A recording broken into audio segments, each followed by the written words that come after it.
Coronavírus e os jogos mentais no mundo das imagens. Em que estamos sendo introduzidos? Todo mundo parece ser o dono da verdade hoje em dia. Todo mundo parece ter uma opinião. Nunca os homens consideraram-se tão intelectuais e tão completamente em posse da verdade. Nunca os homens foram tão confiantes em sua ciência.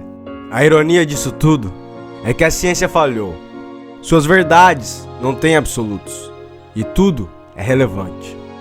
Bem, há um grande número de hipóteses surgindo na superfície, tentando reivindicar a verdade sobre o que está acontecendo atualmente. Mas ninguém possui verdadeiramente uma certeza absoluta. E agora a incerteza predominou os nossos pensamentos. Queremos poder sonhar com um futuro melhor. Queremos fazer planos, mas a incerteza apagou os sonhos e os planos. E tudo está sendo apagado. Um vírus altamente contagioso, que promete matar milhares, se não milhões, está causando um terrível medo na humanidade. O desespero e o pânico está causando um efeito dominó, onde um número pequeno de pessoas entram em pânico e agora um número maior agem como selvagens, estocando o máximo de comida possível, como se o mundo estivesse prestes a terminar.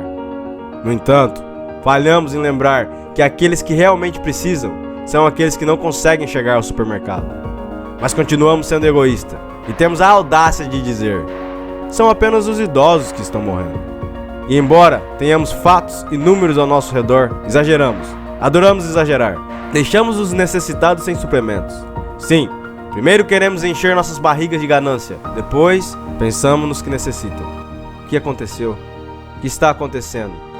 É este o resultado de uma geração fraca que teme a morte porque não conseguiu entender o que vem depois dela? Ou é este o resultado dos jogos mentais da mídia para manter o nosso medo alto, enquanto o nosso sistema imunológico fica cada vez mais baixo? Ou é isso o que alguns mais ousados sugerem, uma conspiração contra a humanidade? Ou somos todos nós, que amamos tanto a desgraça, que proliferamos más notícias mais rapidamente do que o próprio vírus Covid-19? Ou é esse o momento que vemos de dentro para fora os nossos próprios corações? O apologista e evangelista Ravi Zacharias descreve uma conversa que teve com um médico que estava nos seus 30 anos de idade. Ele disse a Ravi que teve um ataque cardíaco há alguns anos. Ele virou para Ravi e disse: Ravi, deixa-me dizer uma coisa sobre como que é um ataque cardíaco. Depois que passei por esse ataque cardíaco, passei pela cirurgia e assim por diante. Me pediram para escrever um artigo do ponto de vista médico sobre a dor de um ataque cardíaco em massa. Bom, o doutor disse: eu não sei como explicar, exceto com essas palavras. Foi uma ilustração fascinante que ele deu. Ele disse: em toda a dor que experimentei até aquele momento, havia a possibilidade de alguma objetividade nela. Eu poderia me retirar e dizer que estou com dor de cabeça, me distanciar e dizer que a minha mão está doendo, ou a minha perna está inchada. Mas quando eu tive um ataque cardíaco, eu estava dentro da dor. Este exemplo aqui é para desenhar uma ilustração para você, para aqueles de nós que provavelmente não experimentaram isso, para distanciarmos e repararmos todas as dores que podem ser vistas objetivamente. E a imagem que vem à mente é essa: como deve ser quando o órgão que bombeia a vida está sofrendo, bombeando o trauma e a dor que está passando. Senhoras e senhores, gostem ou não, quer eu goste ou não, a mídia está aqui e nós estamos nela. O fato é que agora você e eu somos todos produtos da cultura da imagem eletrônica. Você está se comunicando com seus filhos, com seus netos, e o mundo inteiro é como o órgão que está bombeando a cultura para eles. E está em trauma, e eles não conseguem se distanciar dela. E dizem: é isso que eu vou dizer sobre ela, que estão sofrendo com a cultura da mídia. Estamos nela, somos envolvidos por isso. Tenha isso em mente. Isso é extraordinário. É uma batalha extraordinária. Malcolm Muggeridge, em seu livro Christ and the Media, nos conta uma história incrível. Ele disse que estava em Biafra, e durante a guerra de Biafra, alguns prisioneiros seriam executados. E ele disse que a execução estava sendo alinhada e as câmeras estavam começando a rodar. E Muggeridge estava assistindo. E uma pessoa disse repentinamente: pronto, gravando. E ao interromper isso prestes a ser execução, foi o grito de um cinegrafista dizendo: corta, minha bateria está descarregada. Corta, minha bateria está descarregada. A execução foi suspensa até a chegada de uma nova bateria. Então, de repente, rola a cena. Pronto, gravando, ação. Magid faz o comentário mais perspicaz de qualquer especialista na cena. Ele diz: alguma geração futura levantará a questão: onde estão os maiores barbarismos? Foi por parte dos telespectadores? Foi por parte dos executores? Eu acho que eles foram atraídos pelas câmeras.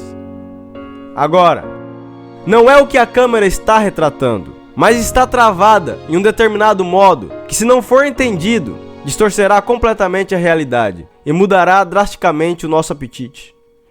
Marshall McLuhan disse: a mídia é a mensagem. Ela não tem a mensagem, ela não carrega a mensagem. A mídia é a mensagem. Aqui está o que eu quero dizer. Se estamos envolvidos na mensagem e a mensagem é a mídia, como lidamos com uma situação tão complicada? Profeticamente, Dostoiévski disse: a princípio, a arte imita a vida, então a vida imitará a arte, e então a vida encontrará sua própria existência nas artes. Prestem muita atenção nas palavras desse escritor que escreveu isso sobre a juventude. Na década de 1950, as crianças perderam a inocência. Eles foram libertados de seus pais por empregos bem remunerados, carros e letras de música, que deram a origem de um novo termo: a brecha entre gerações. Na década de 1960, as crianças perderam a sua autoridade. Foi uma década de protesto. Igreja, Estado e os pais foram todos questionados e considerados em falta. Sua autoridade foi rejeitada, mas nada a substituiu. Na década de 1970, as crianças perderam o amor. Foi a década do euísmo, dominada por palavras infinizadas começando com o eu. Autoimagem, autoestima, autoafirmação. Criou um mundo solitário. As crianças aprenderam tudo o que havia para saber sobre sexo e esqueceram tudo o que deveriam saber sobre o amor. E ninguém teve a coragem de dizer que havia uma diferença. Na década de 1980, as crianças perderam a esperança. Despojados de inocência, autoridade e amor. É atormentado pelo horror de um pesadelo nuclear. Um número crescente e crescente dessa geração deixou de acreditar no futuro. Nos anos 90, as crianças perderam o poder de racionar. Cada vez menos ensinavam o básico da linguagem. A verdade e a lógica cresceram com a irracionalidade de um mundo pós-moderno. No novo milênio, as crianças acordaram e descobriram que em algum lugar no meio de toda essa mudança haviam perdido a imaginação. A violência e a perversão os entretiveram, até que ninguém pudesse falar e matar inocentes, já que ninguém era mais inocente. O que estamos fazendo agora com a nossa geração? Rejeitamos o nosso Criador e o único dono da verdade absoluta. E agora, continuamos sendo facilmente enganados. Mais uma vez eu pergunto: em que estamos sendo introduzidos? Cuide dos vulneráveis, proteja os idosos, pare de proliferar o pânico. Em vez disso, dobre os joelhos para Deus nesse momento de dificuldade.